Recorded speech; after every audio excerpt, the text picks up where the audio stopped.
Welcome, everyone. Today we're doing a deep dive into some of Earth's most, well, unreal wonders. Yeah, places that almost defy belief. Exactly.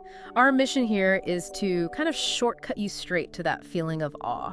We're looking at places that really stir something deep inside, you know?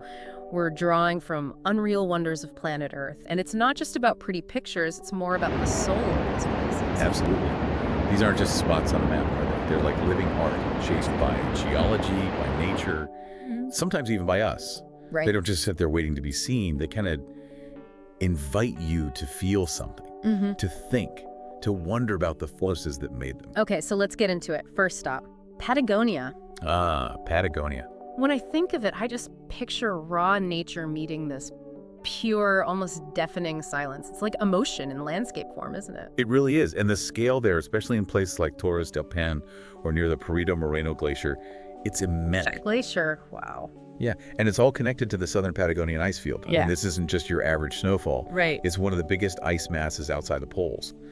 And it's been carving those huge valleys, those granite peaks like Fitzroy, for thousands and thousands of years. So you can actually feel it, hear it. Oh, definitely. You hear the ice cracking, groaning. It's this really visceral thing, a reminder of these ancient, ongoing Earth processes. That's what makes you feel small, I guess. Small, yeah, but connected.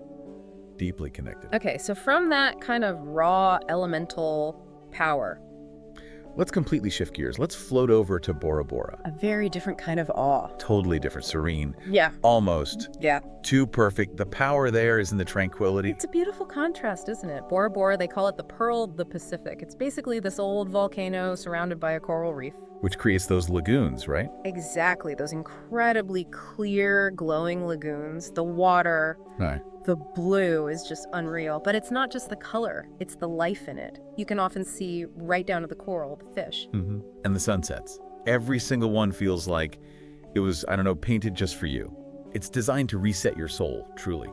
Like nature's therapy. Okay, soul reset, I like that. Now, let's head east, way east, to Zhangjiajie in China. Ah, the Avatar Mountains. Right, it feels like you're stepping into a fantasy film, walking among these giant stone pillars, often wrapped in mist. It really does. Yeah. And the geology there is fascinating. Those aren't really floating mountains, of course. Yeah. They're quartz sandstone pillars, leftovers from a huge plateau that's been eroding for millions of years. Wind, water, ice, just carving away. And the mist. The mist isn't just for show. It's part of the process. It's constantly, subtly sculpting those shapes. It makes you feel like you've crossed into another dimension. It's quite something. Incredible how the air itself shapes the land. Speaking of elemental forces, Iceland. Iceland, yeah. Yeah. Elemental's the perfect word. It just feels so primal, nature speaking in extremes. It absolutely is. You've got fire and ice literally side by side, glaciers and active lava fields, deep darkness, and then those incredible northern lights. And it's geologically active, right? Very. It's right on the mid-Atlantic ridge where the Earth's plates are pulling apart. You can actually stand between continents there. No way. Yeah, so you get hot springs, geysers, landscapes that look truly alien. It's a constant reminder of how dynamic and, well, young our planet still is. Wow. Okay, so thinking about geology and human history, Yeah. what about Cappadocia in Turkey? Ah, Cappadocia, another magical place. Those strange rock formations, the fairy chimneys, and the cave homes, and then you see the sky filled with hot air balloons. It looks timeless. It is. Those fairy chimneys are another geological marvel, formed from volcanic ash, basically. Softer rock eroded away, leaving harder caps on top. People lived in them. They did, and still do, in some ways. For centuries, people carved homes, churches, entire underground cities into this soft rock. It's this amazing blend of natural artistry and human history, just etched into landscape. That's incredible. Okay, from ancient history to maybe more recent preservation, Banff National Park in Canada. Serenity meets scale. That's a good way to put it. Every view just looks like a postcard. It feels deeply peaceful. It is. Banff is just stunning. Those crystal clear lakes, like Lake Louise or Moraine Lake, The blue color. that amazing turquoise color comes from rock flour. Tiny bits of rock ground up by the glaciers all around. And the sheer size of the peaks, the forests, it just envelops you. And it's protected, right? Yes, as a national park, there are real efforts to preserve that pristine beauty.